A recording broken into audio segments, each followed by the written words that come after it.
അയ്യോ അയ്യോ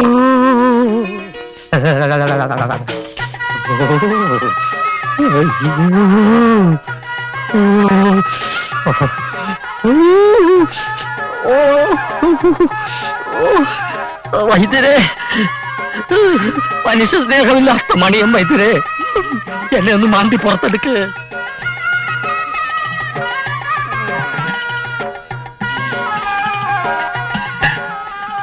എവിടെ പോവാ മരുന്ന് കഴിക്കാതെ?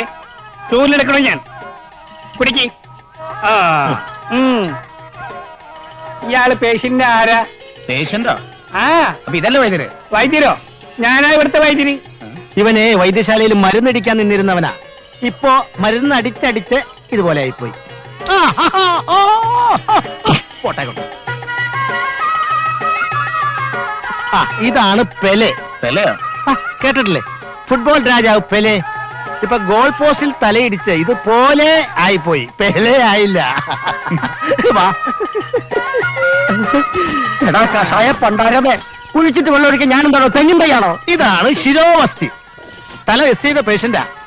സ്ഥാനം തെറ്റി അസ്ഥാനത്ത് മർദ്ദനമേറ്റതാ. ഇപ്പൊ മുഴു പ്രാന്താ. പ്രാന്തിന്റെ തന്തയ്ക്കാടാ. എന്റെ കൈയും കാലും മണ്ണിന്റെ അടിയിലായി. നിന്റെ ഭാഗ്യം. ഞാൻ നിന്റെ കാല് പിടിച്ച് പറഞ്ഞല്ലടാ തെണ്ടി, എനിക്കൊരു കുഴപ്പവും ഇല്ലെന്ന്.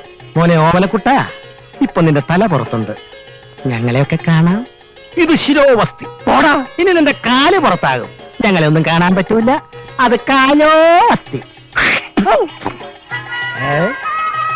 പുറത്തെടുക്കണോ? ആട്ടെ, താങ്കൾ എന്തിനാണാവോ വന്നത്? ഞാൻ സ്റ്റേറ്റ്സിൽ നിന്ന് വന്നിട്ട് ഒരാഴ്ച. അവിടെ ആയുർവേദത്തിനും പ്രകൃതി ചികിത്സയ്ക്കും നല്ല മോപ്പ. അതുകൊണ്ട് ഞാൻ വൈദ്യരെ അങ്ങോട്ട് കൊണ്ടുപോകാൻ വന്ന. സന്തോഷം. അമേരിക്ക എങ്ങനെയെങ്കിലും ഒന്ന് രക്ഷിക്കണം പ്ലീസ്. ഇന്ത്യൻ പ്രധാനമന്ത്രിയുടെ വീട്ടിൽ നിന്ന് അത്തയം കഴിച്ചിട്ട് നമുക്ക് ഒരുമിച്ച് തുടങ്ങാം. മനസ്സിലായില്ല? മനസ്സിലായില്ല? ഞാനാണ് അമേരിക്കൻ പ്രസിഡന്റ്. ഇപ്പൊ മനസ്സിലായി. അതെ. അപ്പോ പ്രസിഡന്റിന്റെ വീട്ടിൽ നിന്ന് ആരും വന്നിട്ടില്ല? ഇല്ല. ഒറ്റയ്ക്ക് തനിക്ക് ഇങ്ങോട്ട് ഓടിപ്പോരുമായിരുന്നല്ലേ? തൽക്കാലം പന്നിയുടെ വീട്ടിലെ ഭക്ഷണം അവിടെ തന്നെ ഇരിക്കട്ടെ. അമേരിക്കൻ പ്രസിഡന്റ് വീട്ടിൽ നിന്ന് ആരെങ്കിലും അന്വേഷിച്ച് വരുന്നത് വരെ ഭക്ഷണം ഇവിടെ തൽക്കാലം നമുക്ക് കഴിക്കാം.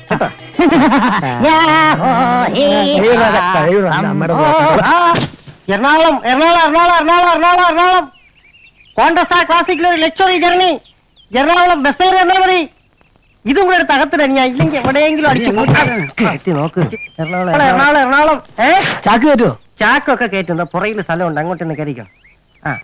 ആ ചാച്ചിയുടെ വഴിയിലോട്ടൊന്ന് അഡ്ജസ്റ്റ് ചെയ്ത് തന്നെയാ. എറണാകുളം എറണാകുളം എറണാകുളം എറണാകുളം.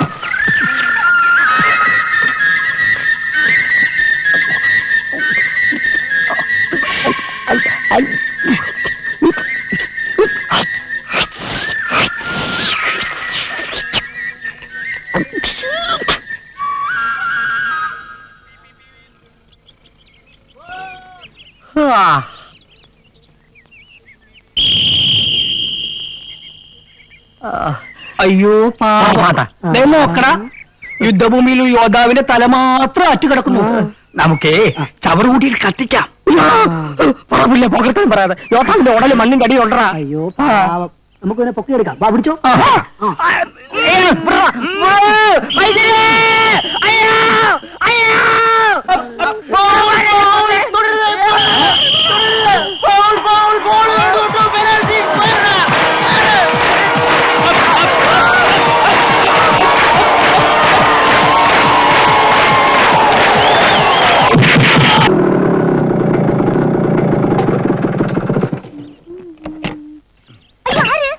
ഓമനക്കുട്ടന്റെ വീട്. ഞാൻ ഓമനക്കുട്ടന്റെ ഭാര്യ. നമ്മളാര്? നമ്പ്യാരുടെ മകൻ പ്രദീപ്. അറിഞ്ഞില്ല കേട്ടാ. ഇരിക്കുന്നു. അയ്യോ ചേട്ടാ എപ്പോഴും പറയും കേട്ടാ, ഭയങ്കര പാട്ടുകാരനാണെന്ന്. ഇനിയിപ്പൊ സാറിന്റെ പാട്ടൊക്കെ വീട്ടിൽ നിന്ന് കേൾക്കാൻ നമ്മൾ ടി വി പുതിയ ഫോൺ കളക്ഷൻ കിട്ടി. 36, 16, 17. വാഷിംഗ് മെഷീൻ നാളെ വരുള്ളൂ. സാറിന് വിശ്വസിക്കാൻ വയ്യല്ലേ? സമയം നന്നാവുമ്പോ എല്ലാം നേരെയാവും. ചേട്ടന് ലോട്ടറി അടിച്ച് 50 ലക്ഷം രൂപയും കോണ്ടസാ കാറും. ഇപ്പോഴാ എല്ലാം മനസ്സിലായത്. ഓമനക്കുട്ടൻ എവിടെ? അയ്യോ അവിടെ വന്നില്ലായിരുന്നു. നമ്മൾ മുമ്പ് താമസിച്ചിരുന്ന വീട്ടിൽ നിന്ന് എന്തരോ സാധനങ്ങൾ എടുക്കാനുണ്ടെന്ന് പറഞ്ഞ് പെയ്യതാണ്. കൂടെ കാറിന്റെ ഡ്രൈവറും ഉണ്ട്. എന്തരോ ഒരു നാഷണൽ ഹോട്ടലിൽ എവിടെയാണ് താമസിക്കണത്. സംഗതി ആകെ കുഴഞ്ഞു മറിഞ്ഞല്ലോ. എന്തൊരു സാറേ പ്രശ്നം? ഏയ് ഒന്നുമില്ല, ഞാൻ ഇറങ്ങാം. ഓമനക്കുട്ടൻ വന്നാലേ എന്നെ അത്യാവശ്യമായിട്ടൊന്ന് വന്ന് കാണാൻ പറയാം. അയ്യോ സാർ നിക്കണേ, ഒന്നും വിചാരിക്കല്ലേ. എന്റെ ചേട്ടൻ എങ്ങനെ ആള്? മനസ്സിലായില്ല. അയ്യോ അതല്ല കാശും മണമൊക്കെ വന്നപ്പോ അവിടെ ഞാനും വലിയ അടുത്ത് ഏയ് ഒരു കുഴപ്പമില്ല, പുള്ളിക്കാരൻ പെണ്ണുങ്ങളുടെ മുഖത്തോലും നോക്കില്ല.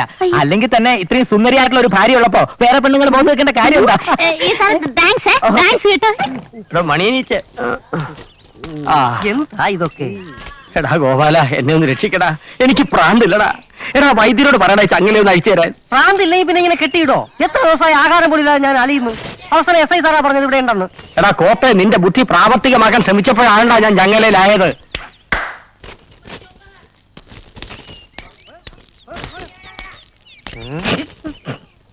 രോഗിയുടെ ആരാ? ഇയാളെന്റെ കാറിന്റെ ഡ്രൈവറാ. ഡാടാ, അസുഖം എങ്ങനെയുണ്ട് വൈദ്യരെ? ഒന്നും പറയാറായിട്ടില്ല. മൂത്ത അവസ്ഥയില. ശിരവും വസ്യസ്ത്രയും അഷ്ടാംഗ ഹൃദയം പ്രതികടയും സ്തുനയും. സ്തൊനയുടെ അസുഖ? അതെ. എന്ത് സ്തൊനയെങ്കിലും ആയിക്കോട്ടെ, സാവധാനം ചികിത്സിച്ചാ മതി. അഴിച്ചു വിട്ടേക്കരുത്, ഭയങ്കര ശല്യ. അസുഖം മാറാൻ 6 മാസമെങ്കിലും ആവൂലേ? എടാ പരമദ്രോഹി, എന്നെ വിളിച്ചോടാ. അല്ലല്ല, എവനെ വിളിച്ച. ആ ഇതാ അസുഖം. മാന്യന്മാരെ കയറി തെറി വിളിക്കുക. കിട്ടിയ സമയത്തിന് നീ എന്റെ കാല് വാരിയല്ല. മിണ്ടാതെ അടങ്ങി ഒതുങ്ങൂടെ കഴിഞ്ഞോണം. എങ്ങനെയെങ്കിലും ഇച്ചിരി കാശുണ്ടാക്കി ഞാൻ നാട്ടിലേക്കൊന്ന് പോയിട്ട് വരട്ടെ. അതുവരെ വൈദ്യർക്ക് ബുദ്ധിമുട്ടൊന്നും ഉണ്ടാക്കി വെക്കരുത്. പോട്ടെ വൈദ്യരെ, എന്റെ ഡ്രൈവറെ എത്ര കാലം ചികിത്സിച്ചാലും അതിന്റെ പണം ഞാൻ തന്നെ തന്നേക്കാം. പോട്ടെ. ഇപ്പൊ ഞാൻ നിന്റെ ഡ്രൈവർ അല്ലേടാ, എനിക്ക് പ്രാന്താണല്ലേ. എടാ വൈദ്യം കൂടാപ്പി, എന്നെ നയിച്ചു വിടണോ? അയ്യോ എന്റെ സാറന്മാരെ, ഞാൻ കേൾക്കണ സത്യമാണോ? എന്റെ ചേട്ടന് ഭ്രാന്ത് പിടിച്ച. അയ്യോ കണക്കില്ലാതെ സ്വത്ത് വന്നപ്പോ കണ്ണുകെട്ടുപോയി. ഞാനേ പറഞ്ഞാണ് കടുകുമുളകും ചുറ്റിയിടാൻ. സമയദോഷം കേട്ടില്ല. അയ്യോ എനിക്ക് സഹിക്കാൻ വയ്യ. എന്റെ അച്ഛമ്മ എനിക്ക് വയ്യ. എല്ലാം നേരെയാവും. ഞാൻ അയാൾക്ക് വേണ്ട എല്ലാ സഹായം ചെയ്തു കൊടുത്തിട്ടുണ്ട്. ഞാൻ എങ്ങനെ കഴിയാതിരിക്കും സാർ? എനിക്ക് ഭർത്താവായിട്ട് അങ്ങനെ വരത്തില്ല. അയ്യോ ഇവിടെ കയറി പോകാതെ ആ വൈദ്യുതി എന്ന് പറയും. അയാൾ എളുപ്പം മാറ്റി തരും ഭ്രാന്ത്. Abu, yes sir. ഒരു ഭ്രാന്തന്റെ ഭാര്യയുടെ വേദന നിനക്ക് മനസ്സിലാകില്ല. അല്പം കൂടി മാന്യമായിട്ട് പെരുമാറും. ശരി സാർ. അബു, സാർ എടുക്കട്ടെ. മാന്യത മാന്യത. ഓ മാന്യത. Sorry sir. സഹോദരി ഒന്ന് പുറത്തേക്ക് വന്നാലോ പ്ലീസ്. അന്നാ വരട്ടെ. അന്നാ ദൈവമേ, എന്തായാലും വരട്ടെ. അയ്യോ കൊല നടക്കുന്നേ. ഓടുവാ ഓടുവാ.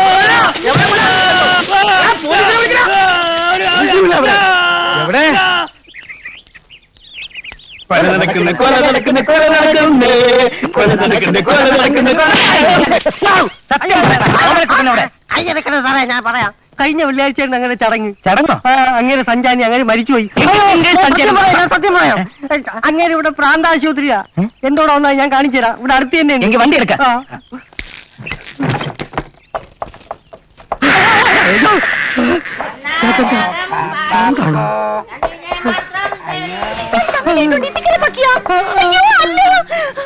അയ്യോ ഇതെന്നെ ചേട്ടൻ. ചേട്ടാ എന്നാലും ഈ ഗതിയിൽ ചേട്ടന് വന്നല്ലോ. അയ്യോ ചേട്ടാ, അയ്യോ സഹിക്കുന്നില്ലേ ചേട്ടാ. കണ്ടോട്ടാണ് കണ്ടോട്ടാണ്. ഭാര്യ വന്ദനെ, എനിക്കൊരു കുഴപ്പമില്ലടി. ചേട്ടൻ ആരെങ്കിലും ഉദ്രവിച്ചാ? എന്നെ വട്ടനാക്കി ഫുട്ബോൾ കെട്ടുന്ന പോലെ തട്ടിയടി. അയ്യോ എന്റെ ആറ്റുമ്പ അമ്മച്ചിയെ പിന്നെ വിളിക്കാം. നീ ചങ്ങല ഒന്ന് അഴിച്ചു കാടി. എവിടെ കെട്ടിക്കുന്നു? നീ നോക്ക്.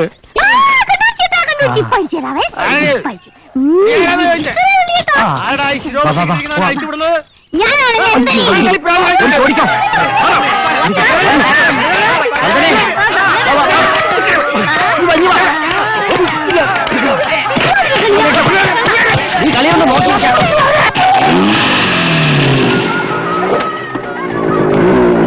മുതലാളി ഉള്ളത് 1 മാസത്തേക്ക് പുറത്തു വിടില്ല. പിന്നെ ഒന്ന് കണ്ടു നോക്കാം നമുക്ക്. അയ്യോ മുതലാളി കുറ്റി